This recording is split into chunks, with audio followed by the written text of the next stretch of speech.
What's going on, guys? Welcome back, everybody. Justin here. As always, thank you for stopping by and hanging out with me today. Yes, very much. Thank you. So, guys, today, let me explain. This is a massive amount of movies we're going to be talking about today.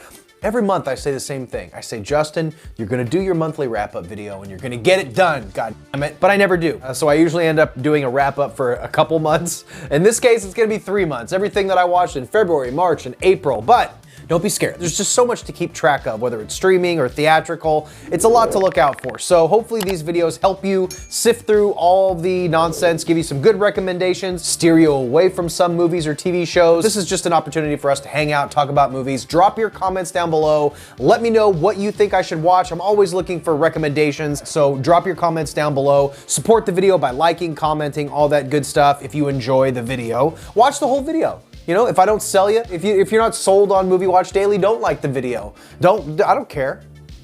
I don't even care. But if you do, by the end of the video, you find yourself liking it, of course, like, subscribe, all that good stuff. It does help out the channel. But we're gonna go ahead and dive in. We're gonna go in no particular order. We're gonna start off with Knock at the Cabin, which I did do a review for. I didn't love this movie. I didn't dislike it. This was a movie that I was very much looking forward to. I'm a fan of M. Night Shyamalan. I think he does some good stuff. This isn't his best work, but it's not his worst either. The performances are good. It's a really cool story. But I just didn't like the direction they took. I felt like it could have went a couple different places. I also didn't love the ending. They kind of missed the boat with the ending. In my opinion, they should have went for, I don't want to spoil here. That's why I'm kind of dancing around talking about this one. I didn't like the ending, okay? I'll say that. But overall, I would say this is kind of middle of the road Shyamalan, in my personal humble opinion. Next up, Winnie the Pooh, Blood and Honey. Again, this is a movie that I was very much looking forward to. The premise, how can you go wrong doing Winnie the Pooh as a horror movie? And although they didn't completely blow it, it did end up feeling like a fairly generic thriller. This is basically Winnie the Pooh, the character of Winnie the Pooh, and I forget the other character's name. Those characters went into the public domain, meaning that anybody could make a movie pertaining to Winnie the Pooh with some certain restrictions. You couldn't use all the characters, but you could basically insert these characters into any project you want, and there's no copyright. So it's a good thing and it's a bad thing. It's a good thing because anybody has the potential to make a Winnie the Pooh horror movie. It's a bad thing because anybody has the ability to make a Winnie the Pooh horror movie, and this just felt like a very, very generic slasher. I don't know if the characters of Winnie the Pooh and the other one were supposed to be wearing masks, or the makeup was just not great, but they just looked like, at the end of the day, a couple of maniacs running around and killing people. It was a generic slasher, and the gore wasn't even that great. So I didn't love Winnie the Pooh, Blood and Honey. Next up, The Cleansing Hour. This is from 2019. Two millennial entrepreneurs stage elaborate fake exorcisms on social media until one of their girlfriends becomes possessed by a demon. This actually was a cool setup, and I liked about the first 20 or 30 minutes, basically when you get the gist of these kind of YouTube-y exorcism people. The setup is kind of cool. You could imagine somebody doing this. I'm sure there's people out there doing this, staging fake exorcisms for content. The guy uses his girlfriend or his sister as the actress in the new staged exorcism. They kind of use different actors and to keep the videos to seem like they're real. So it seems like they have all these videos of all these different exorcisms, but they're just a bunch of actors. An actor fell through at one particular shoot that they were doing, so they had to use, what was it, one of their girlfriends, and she ends up actually being possessed. I don't remember liking that one that much. I think it was pretty forgettable. The acting was kind of questionable, and beyond the setup and the first act, this movie just really falls apart into something kind of generic, and I was just pretty bored with it, if I'm being quite honest with you. Next up, Skidamarink. I gave this one 4 stars. I really liked this movie. This is one of those movies that is extremely experimental. It's like found footage on steroids. If you took a trippy acid trip, non-linear, weird, kind of surrealistic story and oh God, this movie is impossible to explain. How do you explain Skidamarink? A lot of scenes like this, a camera just staring to the bottom corner of a hallway for 5 minutes. And then it'll shift to the bedroom and it'll show underneath the bed for 5 minutes, and there'll be whispers and voices. It's extremely experimental. If you're into those kind of movies, the aesthetic, the minimal performances that are in here feels natural because it's basically what happens in the middle of a night when two kids, a brother and sister, are wandering around a house at night and doing things they're not supposed to, but it is like you're a fly on the wall. This one is not going to be for everybody. Watch a trailer. If it looks like something you might be into, if you like super weird, nonsensical bullshit like I do, you'll probably like this one. Next up, Cocaine Bear. I gave this one 3.5 stars. In retrospect, if I watched it again, I might give it 3, but I'm gonna let it my stars stand where they are. Okay, I'm not gonna retract that half star. I did do a full review on this one, but it's a fun movie. Elizabeth Banks wrote and directed this movie. I think she wrote it. Very loosely based on a story that happened way back in the day in Kentucky or something. Where was it? An oddball group of cops, criminals, tourists, and teens converge in a Georgia, that's where it was, Georgia forest, where a 500-pound black bear goes on a murderous rampage after unintentionally ingesting cocaine. There's this drug guy going through the sky. He's got like a little mini personal plane and he's transporting a bunch of cocaine, but his plane is going down. So he just dumps all this cocaine off the plane thinking that he can go and retrieve it, but it doesn't end up happening. A bear ends up eating a shitload of it and going on a murderous cocaine-fueled rampage. It's a lot of fun. It's good, dumb fun. If you think that you might be interested in about a movie about a 500-pound bear that accidentally consumes cocaine and goes on a murderous rampage, then maybe this movie is for you. If you're not interested in cocaine-fueled bear murderous rampages, then steer clear of this one because you're not gonna like it. What you see is what you get with Cocaine Bear, and I had a goddamn good time with it. And a lot of people who like the similar movies that I like enjoyed it as well. It's very silly, it's basically a comedy, but I felt like Elizabeth Banks actually did a damn good job helming this movie. There's a couple laggy parts, not all of the humor works, but there's a couple of really decent action sequences. This isn't the first time she's directed a movie. She's done Charlie's Angels. I think she did one more movie. Off the top of my head, I can't remember. There's a particularly good action sequence that takes place in a moving ambulance. It's really, really crazy and it's a lot of fun. I recommend it. Next up, Children of the Corn. I don't have many movies that I give a half a star to. You gotta really be aggressively bad. I'm sick and tired of Children of the Corn being such a throwaway franchise and such a throwaway property. I wish they would just give it to somebody who gives a shit and give it to a studio who will maybe throw, I don't know, a little bit of money at it, but god damn, this movie was lazy. Looking back again, I'm even thinking like, was it that bad? Was it that bad? But yes, it is. It's just boring and lame and standard. There's no reason to watch this. And it sucks because anybody who already didn't watch this movie because they're thinking, oh God, the last 8 movies were fucking terrible. Why would I watch this one? And then skip it.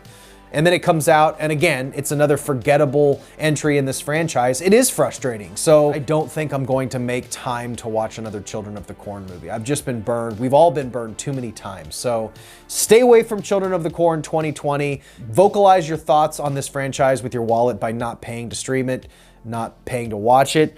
That may kill the franchise, but if it kills the franchise in a way that they don't make any more disposable bullshit with this Stephen King, beloved franchise, I get that the first movie isn't amazing, but it still managed to create a creepy story, and it's all about the casting. It's all about the casting, or whatever the kid's name in the first one, and the second movie, the black-haired kid, it's like, ugh, amazing, amazing casting.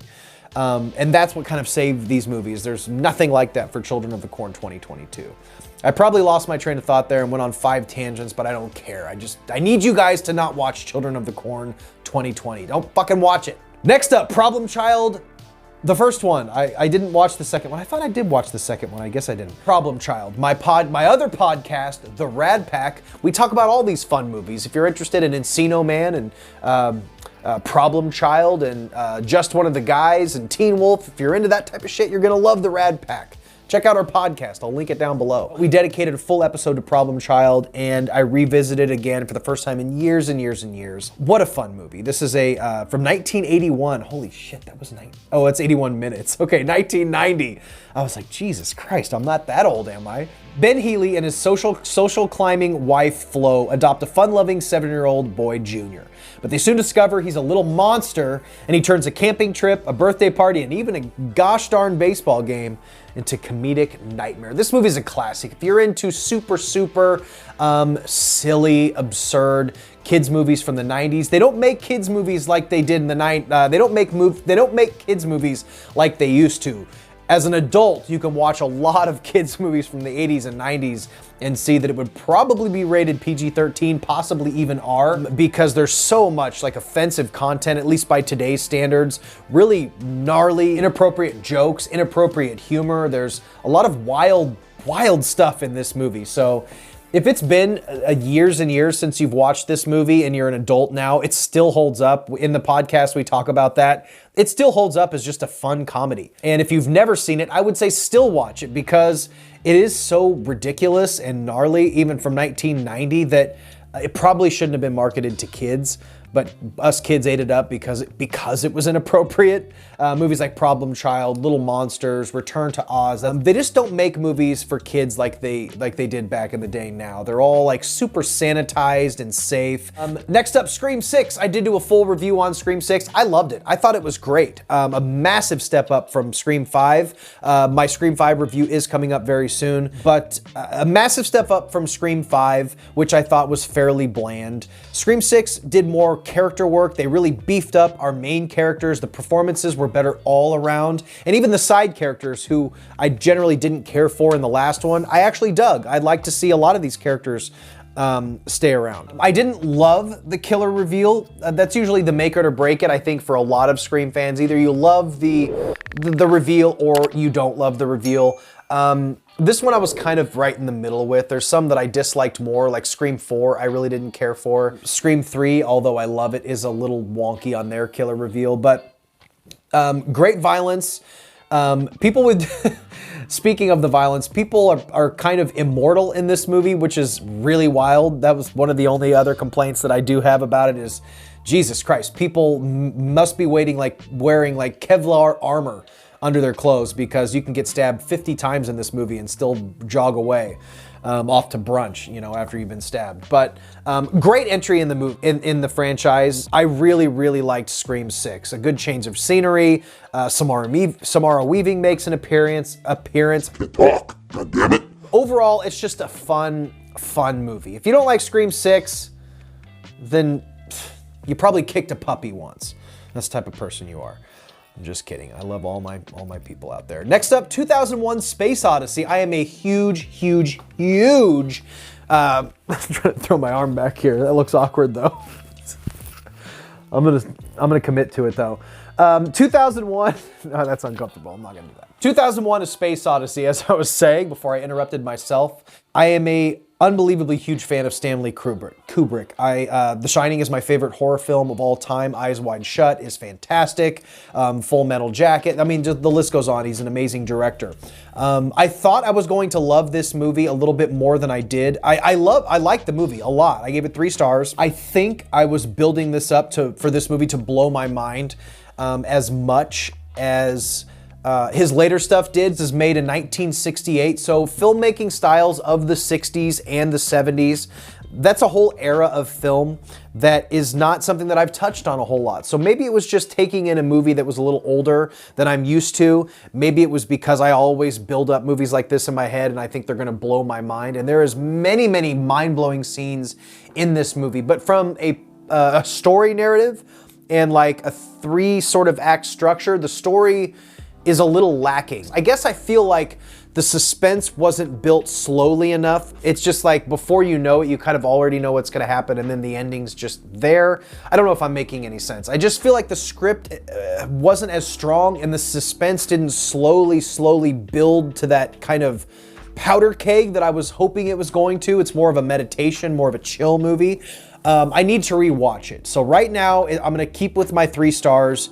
Who knows, maybe that'll go up after another watch. So Tenet, 2.5. I'm not even gonna begin to try to explain this fucking movie because I don't know. I watched it twice and I still don't understand a goddamn thing in this movie. Christopher Nolan just needs to chill. Just make a fucking normal goddamn movie. I shouldn't have to take 50 notes and have to like write a dissertation on a film to comprehend or enjoy it. Just give me a fucking movie, dude. Jesus Christ. I didn't hate it because visually, as always, Nolan knows how to make a beautiful film, a gorgeous movie, but good Lord, man, the tangled fucking spider web of bullshit in this script, it's just like, you're trying too goddamn hard, Chris Nolan. Just simmer down. Simmer down, bro. Nobody knows what the fuck you're talking about. I would not recommend Tenet.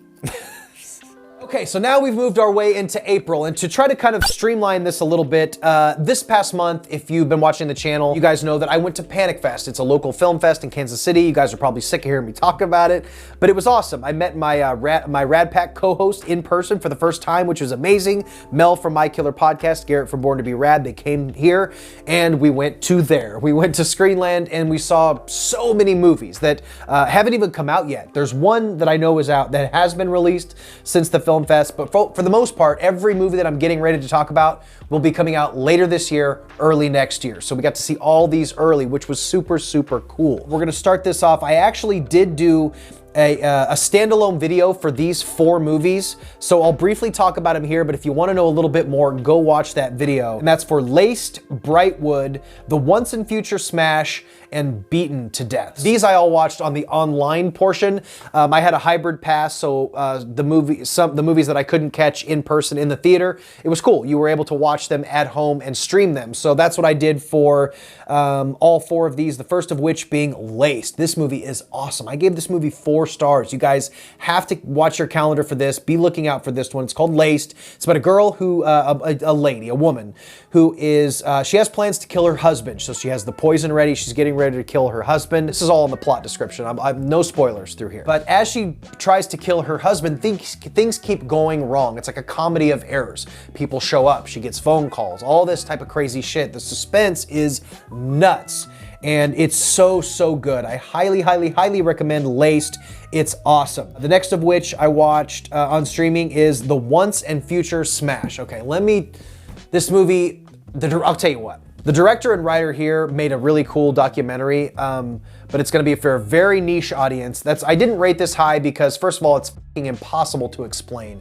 And second of all, it's so niche, I can't recommend it to that many people, but it is interesting what they did. This faux documentary, The Once and Future Smash, Smash Mouth, is a character in a fictional horror movie. So you have 2 stars of this fictional horror movie called End Zone and End Zone 2. The documentary follows these 2 actors, one of which played the killer in Greasy Strangler. These 2 actors right here play 2 actors who played the villain in End Zone and End Zone 2. 2 fake movies that this faux documentary is the basis for. It's an End Zone reunion at Monster Mania, MASH, whatever that horror convention is. They're battling it out because one of them says that he played Smash Mouth in this fictional horror movie, and the other one said he didn't.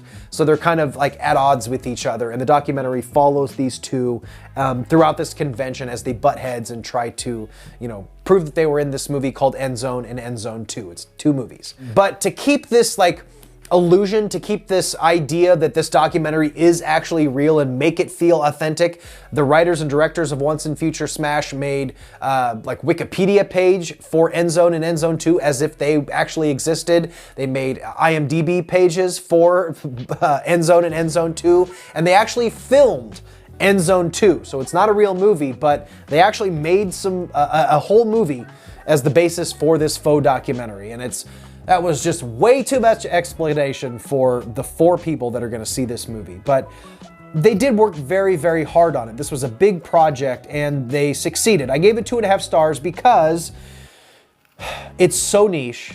The End Zone movie that they did make is not great, but it's cool that they did it, okay? So props to that. I've talked about this movie a bunch and I get exhausted talking about it because you have to explain it and it's just it's too much. Next is Brightwood. This movie's really, really cool. If you're a fan of The Endless or movies like Coherence or any of those weird, mind-bending, surrealistic sci-fis, you're gonna like this one. It's about a couple who go for a jog in the woods. They're kind of on the outs as a couple. They're arguing and bickering and they're going on this walk through the woods and they get lost. But they don't get lost in the traditional sense, I took the wrong path. They just can't get back to where they started. There seems to be something with the time-space continuum, the time-space is not right, and they can't find their way out of the woods, and it's awesome. I love these type of movies. It's a great little suspense. It is very low budget, so keep that in mind going in. Be easy on it because it is very low budget. There's only like a camera and 2 actors, so but it's great. I really enjoyed that one. And next is Beaten to Death. This movie reminded me a lot of the stuff that was coming out in like the mid 2000s, early 2000s, like the Platinum Dune horror remakes like Hills Have Eyes and Nightmare on Elm Street and Texas Chainsaw Massacre 2003. The really brutal, bloody, gritty, like shot on digital looking films of that era. This reminded me a lot of that. It's better than a lot of those movies. I gave this one 3 stars. This is about a guy who wakes up and he's being basically beaten to death. This guy is brutally fucking beating the shit out of him to near death, and he doesn't know why. Us as the audience, we don't really know why either. The story is kind of unfolds through flashbacks, which is a cool storytelling aspect. But his daughter, or his wife is in the corner of the room. She is brutally, brutally beaten, and you have to find out why. This movie is a little bleak. It's kind of hard to watch at times, but I did enjoy it. It's a cool little independent film. Keep an eye out for Beaten to Death. Also at this film fest, we watched From Beyond. This is a classic. Jeffrey Combs, Barbara Crampton. If you haven't seen it, there's this mad scientist who's doing these crazy experiments to try to expand our reality, to open their minds. That the medulla thing, or whatever the fuck that nerve is. What is the nerve in there? Direct.com. Oh, the pineal gland. That's what I was looking for. This mad scientist is trying to use the pineal gland to expand consciousness and see other worlds that we can't see. And of course, it goes terribly awry. But you have Jeffrey Combs, Barbara Crampton. It's a fucking great movie, and we had to watch this live in person with Barbara Crampton present. It was awesome. And I also saw for the first time another movie of hers, We Are Still Here. If you like Ty West stuff like House of the Devil, another one like Black Coat's Daughter, if you like those slow burn throwback like late 70s, early 80s style supernatural movies, you're going to really, really like this one. This was great. Barbara Crampton's probably one of her best performances. They go to this house, this couple, their son has just died, so they go back to this house, and they feel like there's a presence there, and they have a friend who comes by who wants to do like the whole Ouija board seance thing. And of course, shit goes crazy. But it's just a really moody, atmospheric, very deliberately paced, a little slower movie. But if you like your ghost stories, I think you'll like this one. It's really, really good. Next, Bury the Bride. Spider One is the director of this, lead singer of Power Man 5000, Rob Zombie's brother. But man, I'll tell you what, this guy stands on his own as a filmmaker. His first film, Allegoria, which I'll just lump both of these together. His films, Allegoria and Bury the Bride, are super confident and like first-time director things. These are his first 2 films. Allegoria came out in 2022. Bury the Bride came out this year. That actually just dropped on Tubi. I did a full review on Bury the Bride. Highly recommend it. You can watch it for free on Tubi. It's this crazy bachelorette party movie with a twist. I'm not going to talk about it a whole lot because there's this amazing twist. But Scout Taylor Compton and her friends go out to this remote area for a bachelor party. In the middle of the night, out of nowhere, Scout's fiance shows up pounding on the door and shit gets wild. But there's an amazing twist that took all of us by surprise in the audience. Me, Garrett, Mel, we did not see the twist coming, and it's just fucking great. We actually interviewed Spider One about that movie and a bunch of other things. If you want to see our interview with Spider One, I will link it below. But it was fantastic. Great movie. And Allegoria from 2022 is an anthology of sorts. There's a through line story, but it follows all of these artists, like actors, painters, who are self-absorbed, who just want to like rip their heart out for their art, and it's really interesting. And there's some Creepshow style horror aspects. It reminded me of Creepshow a little bit, but there's some good gore, some crazy scenes. Chrissy Fox's performance at the end, there's this amazing, amazing dialogue. It's so good. Scout Taylor Compton also has a really creepy role in that, but I highly recommend Allegoria and Bury the Bride. Check out my review for Bury the Bride down below. We also saw Evil Dead Rise, which me and Garrett also reviewed. I gave this one 3.5 stars. Fuck the haters. I love this movie. It's not perfect. There's things that I don't love about it, but overall, I had a great time seeing a brand new Evil Dead movie in the theater. This, again, we watched in the theater with Barbara Crampton and Spider One and Joe Lynch.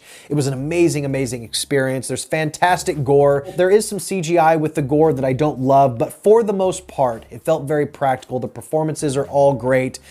Basically, it has all the bones of an Evil Dead movie. A quick 15, 20 minutes of setup. You get the book, you get the demons, people start getting possessed, and you just hit the fucking ground running. And Man, nobody is spared in this movie. It is balls to the wall. It's brutal. It's gory. There's some new elements with some body horror type of stuff that happens in this movie that we've never seen in an Evil Dead movie, but I like it, man. I know there's some people who didn't care for it. I thought it was great. Highly recommend if you can see it in the theater, go check it out, man. It's great. See it in a good theater with good sound, because the movie is just so beautiful looking. The sound design is great. Definitely check out Evil Dead Rise. Abruptio, that is another one that I watched at Panic Fest. Guys, this movie is so freaking bizarre. Man, this is weird. I left a big long, if you want to see my full review, I did leave it on Letterboxd, but this guy wakes up with a bomb implanted in his neck, and he's getting these texts, and in these texts, they're giving him, whoever put the bomb in his neck is telling him to like commit crimes and murders and do all this crazy shit, and if he doesn't do it, his head explodes. So you walk through this movie and it plays like a normal movie because they're in offices and houses and locations that are real and tactile, but they're these giant, weird, bizarre, creepy looking fucking puppets or it's just weird as hell. And I loved it. Super bizarre. Keep an eye out for Abruptio. Also, I didn't mention the voices.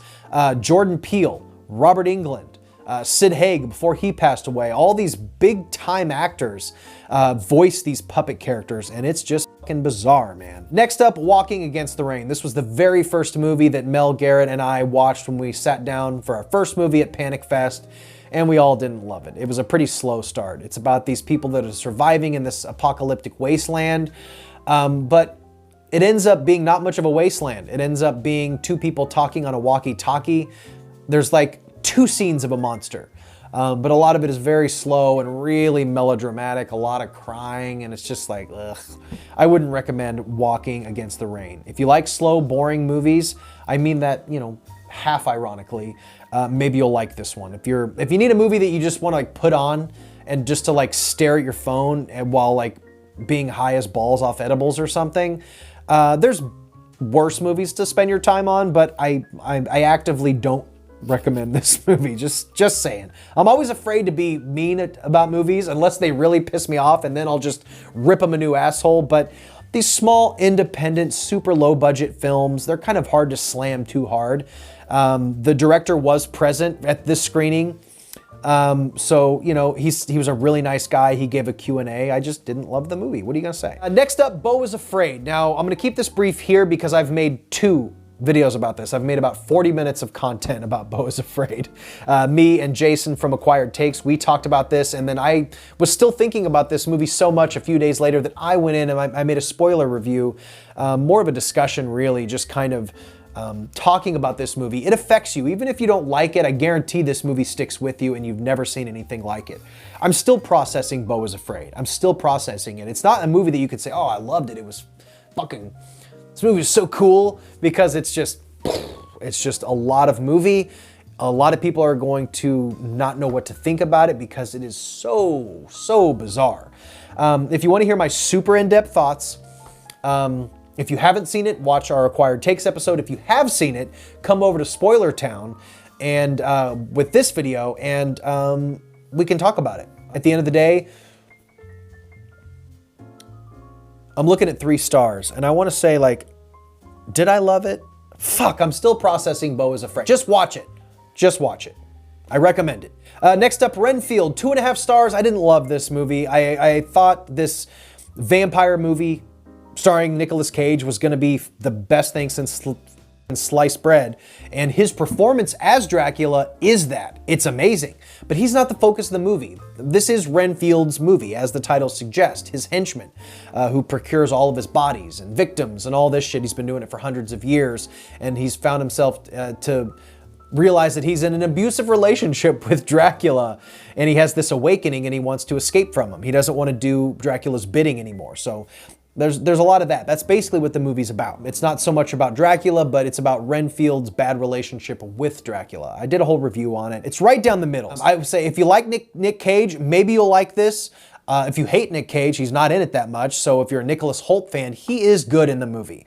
There is a lot of crazy action sequences and crazy gore, but it's all CGI gore. Some of the humor didn't work for me. I didn't like a lot of the subplots with like Awkwafina's character and this crime shit that's going on. So it's a tough one for me to recommend. It really is. I say it's tough because I know a lot of people did enjoy this movie, and I don't want to seem like I'm just being a humbug, like a Scrooge about it, but it's an action flick. It's a popcorn action flick with a lot of CGI gore and a lot of jokes that don't land. Next up, Evil Dead. I pretty much watched all of the Evil Dead movies. I watched Army of Darkness, the Evil Dead remake, and I watched Evil Dead 2, and I watched Evil Dead Rise all this month. I need to do a ranking. If you guys want me to do a ranking, I'll do a ranking. I probably need to do that anyway. I love all of these movies. The highest rated movie in the franchise for me, though, is Evil Dead, the 2013 remake. God, I just love that movie so much. Evil Dead, I need to do standalone reviews on these. I love The Evil Dead. It's such a fantastic movie. I gave that 4 stars. Army of Darkness, 4 stars. Evil Dead 2, 4.5 stars. These are classics. These are absolute classics. If you have not seen them, go watch Evil Dead 2. I'm gonna review all of these. Go watch the Evil Dead movies. Your life is not the same until you've seen all of the Evil Dead movies. What's really cool, and I just dropped a vlog about this on my other channel, The Dead Couch. I went and saw Army of Darkness hosted by Bruce Campbell at a theater, and it was so freaking cool, man. Seeing him do his little game show thing and do a Q&A and screen Army of Darkness. I did a whole movie night vlog where I get pizza and ice cream and me and Pete hang out and we watch it. Watch that vlog. It's a lot of fun. But all of those movies are f***ing great. High recommend all of them. And go see that new one in the theater. It's awesome. All Quiet on the Western Front. I gave this one 4 stars. I blind bought this one off of Amazon. The 4K came out. This is from 2022. This is a tough watch, man, but it is one of the most beautifully shot movies I have ever seen.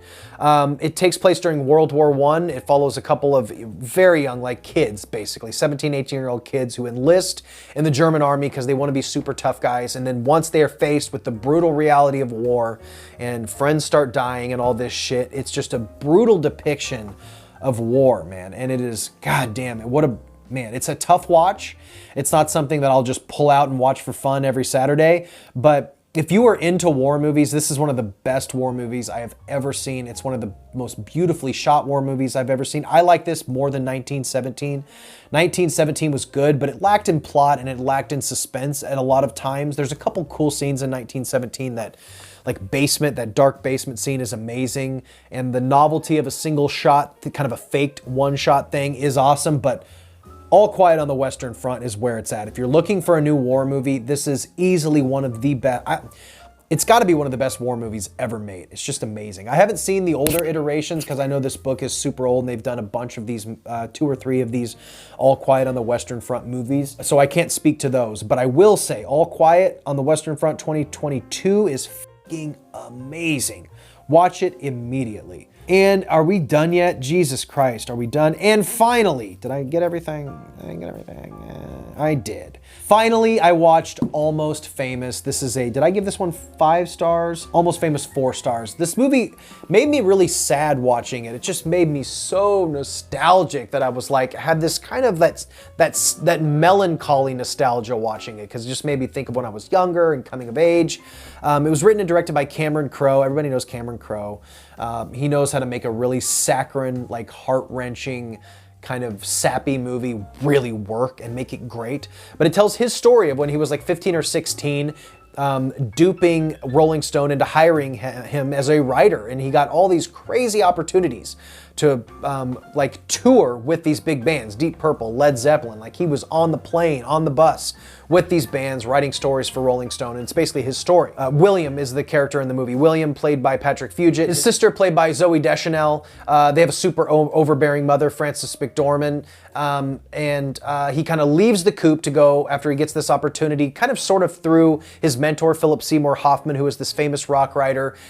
He just basically climbs the ladder of Rolling Stone and gets this big article where he gets to travel with this band called Stillwater, and tell their story, and it's just so good. Jason Lee's the lead singer of the band, Billy Crudup's the lead guitar player, so he gets to see all this inner turmoil between the band and this groupie group led by Kate Hudson, and she's just, she's so adorable in this movie. This movie's great. Holy shit, what a fantastic movie. It's a classic. It's got a 4-star average rating. It's just so good. If you're into old rock and roll and coming of age stories and the beautiful Kate Hudson, It's just a super, super cool movie. It's a road movie as well because these guys are all on tour and the band. You get to see all this gnarly shit that happens in the band. It's great.